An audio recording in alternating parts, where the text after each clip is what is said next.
On the war in Syria, is there a policy shift from the U.S.? Take, for example, what U.S. National Security Advisor Susan Rice has said. The White House is currently revisiting both old and new options on how best to approach the Syrian crisis, saying it could become a breeding ground for terrorists, fearing its fragmentation, with the ouster of Bashar al-Assad no longer the #1 priority. In this edition of The Debate, we'll discuss why this policy shift, whether it has any connection to Saudi Arabia's new appointment of the Syrian file, Prince Naif namely, and how reverting to fighting terrorism as a priority sounds a lot like what the Syrian government delegation said at the failed Geneva II talks. Or is all this a possible sign of U.S. military intervention? Since the beginning of the deadly conflict in Syria, Damascus has repeatedly accused some Western countries and the regional allies of arming and funding insurgents fighting the Syrian government.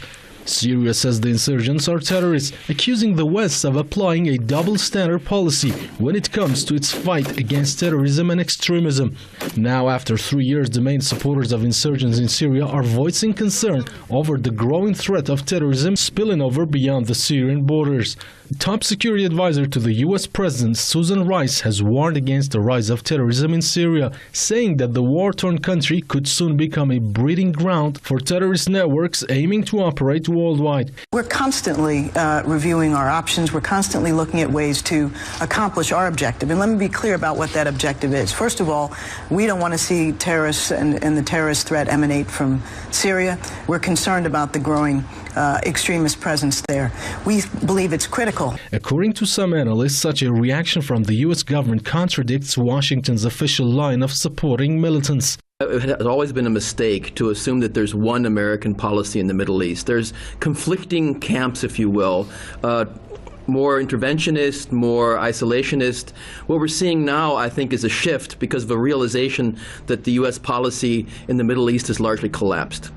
Norway's intelligence agency has now joined a long list of countries that warn about the return of seasoned and battle-hardened extremists to their home countries. The agency says it fears an increased terrorist threat when dozens of Norwegian nationals fighting against the government of Bashar al-Assad in Syria are back home. It adds that the extremists are mostly fighting alongside with the al-Qaeda-affiliated groups such as the notorious Islamic State of Iraq and Levant and the al-Nusra Front. The Norwegian Intelligence Service estimates that about 2,000 militants have traveled from Europe to battle the Syrian government. Alarm has also been raised by other Western intelligence sources, as reports say hundreds of British nationals, along with militants from the US, Canada, France and the Netherlands, have joined the ranks of foreign-backed groups in Syria. The West's concern over the spread of terrorism from Syria, many critics say, is a policy shift toward the Arab country. And many contend that the stance by Susan Rice is a signal of a possible U.S. military intervention in Syria under the pretext of fighting terrorism. You're watching The Debate. Joining us in this edition are our guests from the Answer Coalition, Brian Becker from Washington.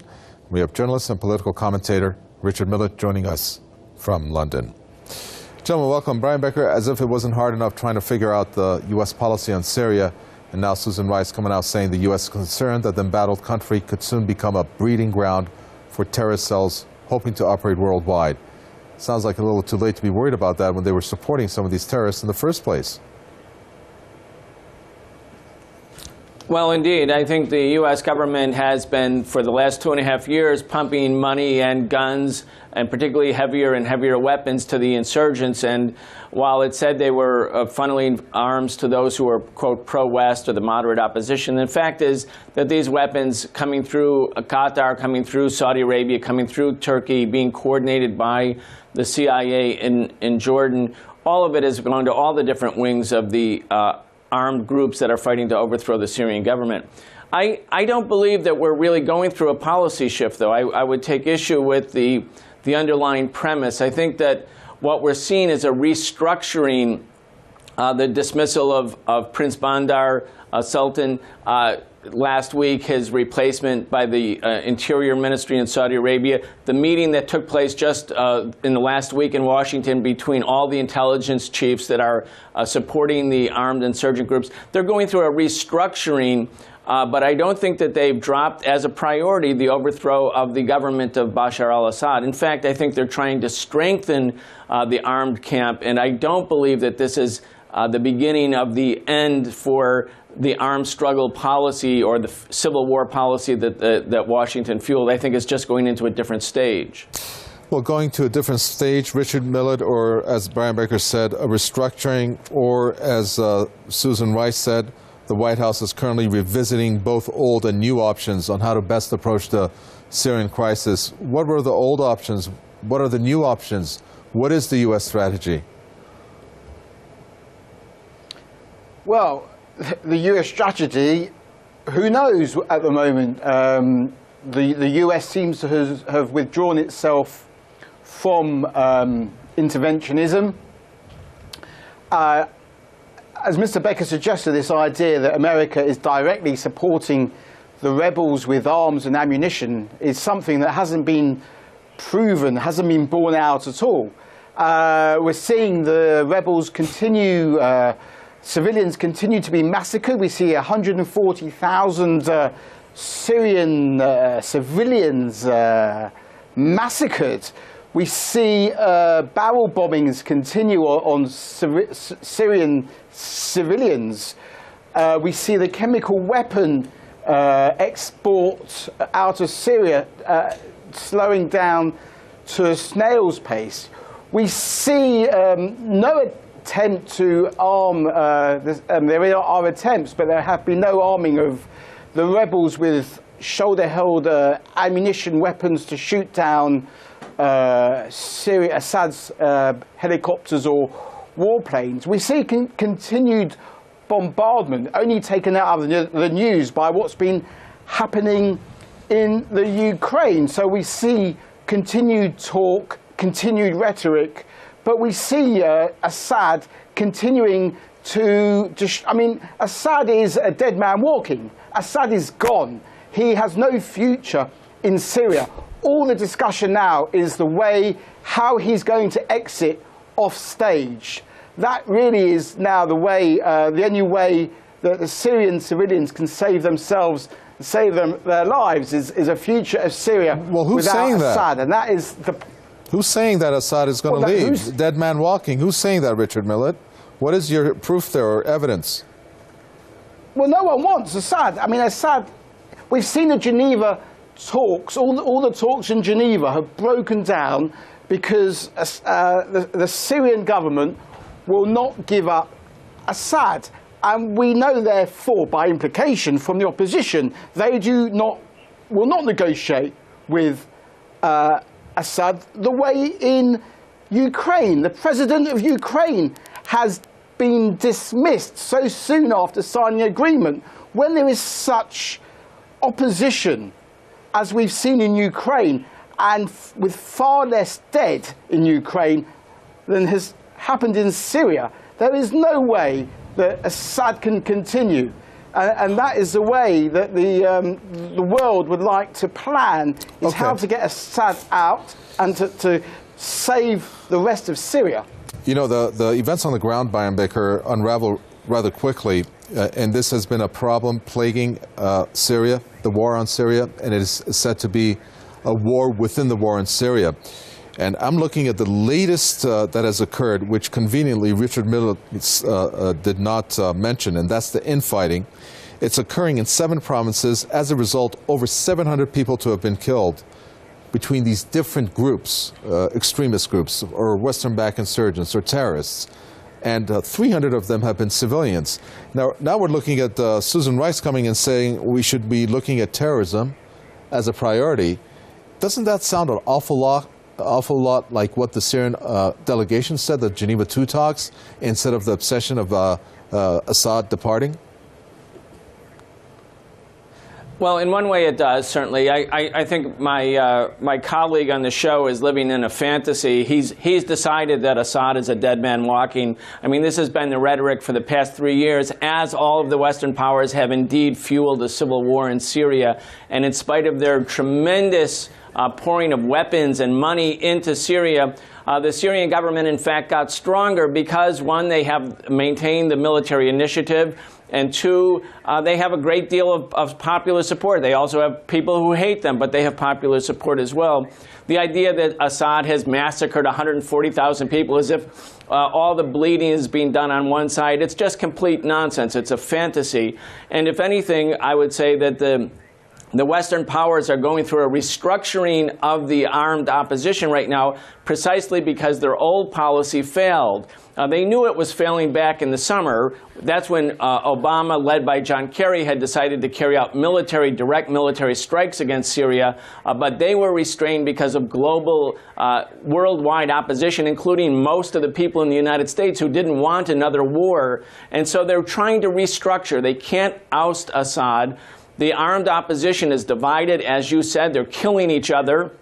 They're hated by the people who have to live under the so-called liberated zones because of the Islamic extremist terror that's being imposed on people. This was a secular Ba'athist, social democratic type government, and these people are retrograde reactionaries and semi-fascists. They are killing each other, and they can't get it together. And so the policy of the past 3 years, which had already collapsed as of last spring, almost leading to direct U.S. intervention, but they couldn't do that. It's in shambles. And so Susan Rice's comments are part of a restructuring effort. The one thing I don't think is about to happen is that the West has given up as its primary goal the overthrow of Assad. Right now, they are trying to restructure how the money and how the arms are being funneled into what groups, and that's what we see in terms of significance with the rearrangement of personnel in Saudi Arabia. They're telling the Saudis, your policy of completely arming Al-Qaeda and the Al-Nusra Front, that's collapsing. We can't do that. It's not going to succeed, but we're going to reorganize it, and I believe the shoulder anti-aircraft missiles are coming. I think they're going to strengthen and intensify the weapon shipment. The war in Syria would not be happening except for the function of Western powers, principally the United States, working in collaboration with Turkey, Qatar, and Saudi Arabia. They haven't succeeded, but they're determined to succeed. So this drama will continue to unfold, and the great tragedy is for the Syrian people themselves. And if it does happen, Richard Millett, with these surface-to-air missiles that could bring down perhaps some of the air power of Assad, were it to happen, do you think that'll be followed by a U.S. military intervention, such as a no-fly zone? Well, I mean, America doesn't seem to have the stomach to intervene. We've seen British Parliament rejected intervention. Obama rejected intervention. Russia stole the leadership with this idea of exporting the chemical weapons. You mean averting war was a theft? Averting a war was a theft by Russia? That's interesting. Well, I mean, Assad has got no popular mandate. He's never been properly elected. We've seen Syria is split into 3 sections. You've got the Kurds, the Sunnis, and the Alawites. And America is not directly supporting the rebels. The idea that America is supporting the rebels is ridiculous, because the whole debate in the West is, who do you support? They acknowledge that they're supporting them. They have the training camps are in Jordan. The training camps are in Jordan. The CIA is training up to 1,000 fighters a month. And that's what's going on. And this is all public knowledge in the United States, that this has been going on, and the CIA is coordinating it through Jordan. Why are you pretending what they themselves acknowledge, that they're deeply involved? They're neck deep in terms of organizing the armed opposition to the Assad government. But they're not. I mean, Saudi Arabia is involved in arming. It's not America. It's the CIA. America. And the whole point is they don't know who to arm. They acknowledge that they have the camps in Jordan. If the arms fall into the wrong hands with Al-Qaeda, this is the whole problem. They are worried about the blowback, about who could get the weapons. The wrong people could get the weapons, especially ISIS. Now, Al-Nusra Front actually has got some sort of popular support, because it is actually less radical than ISIS, and it is successfully fighting against Assad. Now, the plan is, let's say Assad is taken out of the picture, there can be some sort of popular government to put together in Syria, and then the forces can join together to fight ISIS and to restore some sort of calm to Syria. And that is really the best way forward, is for Assad to go and then to fight the real terrorists, Al-Qaeda. In that order, Richard Millett? Yes, and I think that, yeah, I mean, I think that's what Susan Rice's plan actually is. Go ahead, Richard Becker. Brian Becker, I'm sorry. No, I think, I'm sorry. Yeah, I think that what Susan Rice is signaling, I agree on this much. The United States is trying to isolate some of the al-Qaeda forces and the al-Nusra Front. They're trying to bolster and strengthen the other wings of the armed opposition.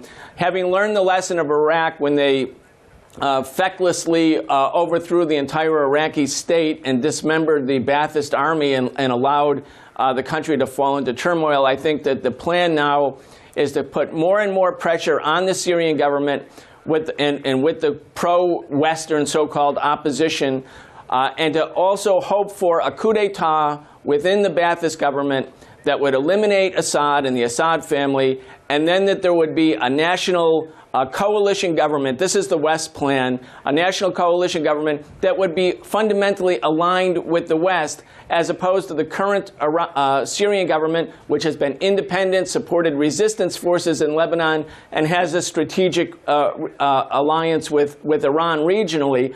I think the U.S. doesn't care that much about who's in power in Syria as long as it's loyal to the West and particularly functions more or less as a client or as a dependency on the United States. And I think that's Israel's plan as well. Well, can you please tell me, Brian Becker, a lot of ifs there and buts if it's going to work. What if it doesn't? What's next then? Yeah, the tragedy is that the tragedy is twofold. One is the United States does not have the right to decide what governments live and what governments die. The United States functions as an empire, and we, the people of the United States, have mobilized and are mobilizing to demand that the United States stay out of Syria's internal affairs. Secondly, the Syrian government is open to a transitional or negotiated settlement, as they have signaled in Geneva, but they are saying, and I think it's completely reasonable, that before the talks begin, as a precondition, in other words, the demand that Assad go is untenable to them. So the Syrian government is looking for a negotiated settlement. They're also refusing to bend or genuflect before the armed struggle that's been sponsored by Western powers demanding that Assad leave. And they're saying the Syrian government or the Syrian people, and they alone, should be the determiners of Syria's destiny. That's a reasonable program.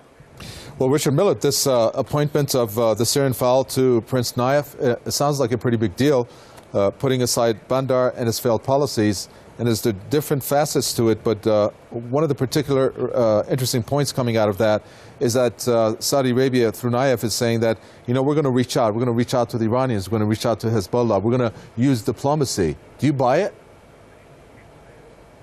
Well, no, I don't think Saudi Arabia is going to reach out. I think, obviously, I think it's Saudi Arabia who obviously would like Syria to be a client state. I think America would like the people to choose who's going to rule Syria. I think that the whole point of America and the West is the idea that the Arab Spring could take hold in. That was the idea originally before Assad shot down the protesters, and let Syria have some sort of democracy. Let Syria not be pulled apart on one side by Iran, on the other side by Syria. And if Assad is still there, there will never be democracy because you'll never get a proper election. I agree. Syria has been pulled apart, and it's been pulled apart by a civil war. It's been pulled apart by a civil war funneled by outside powers. Qatar, Turkey, Saudi Arabia, and the Western powers. That's why Syria, which was a country at peace, you might not like its government, but it was at peace. It didn't have massive tens of thousands of people dead and millions made into refugees. This happened as a consequence of the U.S. government immediately agreeing with the Saudis and with the Turkish government and with the Qataris that there should be an armed uprising that should be supported against the Syrian government. That's why Syria is bleeding today. Richard Miller, go ahead. Well, no, it was obviously there was a popular uprising at the beginning. This was all, Mr. Becker, I don't know where you get this from. You've forgotten about the Arab Spring. This all comes from the Syrian people, as we saw in Egypt, as we've seen in other parts of the Arab world. You seem to be suffering from amnesia to say this was all instigated by outside forces. This was instigated originally by the Syrian people. Well, Syria looks like the Al-Qaeda spring to me. Who are sick of false elections that Assad used to have with his 99% people apparently voting in his favour. Assad is not someone who's a serious Democrat. I think if the Syrian people were asked, if the Syrian people, the masses of Syrian people were asked, what would they prefer, life 3 years ago or life today, I think 99% of the Syrian people would say, even those who hate Assad, that was much, much better than what we have today, because this civil war has been the greatest tragedy in Syria's history. It would be even better without Assad. And it would be even better without Assad. Let the people vote. Get Assad, mass murdering Assad, who's killed 140,000. Well, the people are not voting. The people are Syrians. not voting. They're being the people are being picked apart by civil war. And civil war was a deliberate policy of the most powerful, militarily developed nations in the world, who were the former colonizers of Syria. How can these former colonizers of Syria now say, because of our tender concern for democracy in Syria, we must go in and foment civil war? I mean, that's ludicrous. Unfortunately, you've forgotten about the Arab time. Spring, Mr. Becker. Unfortunately, we're fresh out of time for this edition of the debate. We appreciate the comments there made from Answer Coalition Brian Becker, who spoke to us from Washington. I'd also like to thank journalist and political commentator Richard Millett, who spoke to us from London. Thanks so much for tuning in to another edition of the debate. Any questions or comments or suggestions even, do send them to newsroom@presstv.ir. From me, Kaveh Tafway, and the entire team in the capital, Tehran, it's goodbye.